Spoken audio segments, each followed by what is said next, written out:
ఏం చేస్తారు ఈడ? అన్నం తింటున్నాం. అన్నం తింటురా? నోట్లో పడుతుంది తిని మమ్మీ. నీకు కూడా నోట్లో తినిపిస్తా తినిపిస్తా. నిడ్డ వద్దు, చేతులు వద్దు. అడక తిన్నట్టుంటదిరా. అమ్మో నీకు నేను తినిపిస్తా. అవ్వా అవ్వా నా బంగారు తల్లి. అబ్బా నీ ఒక్కదానికేనా అనే బాపమ్మ అలా కాదా?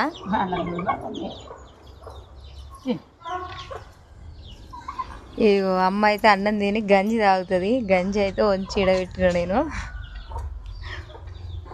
అన్నం తినబుద్ధి అవుతలేదని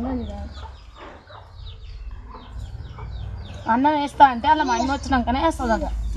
ఒక బుక్క ఇవి ఒక బుక్క ఇవి ఒక బుక్క ఏడున్నాయి వాటి నువ్వు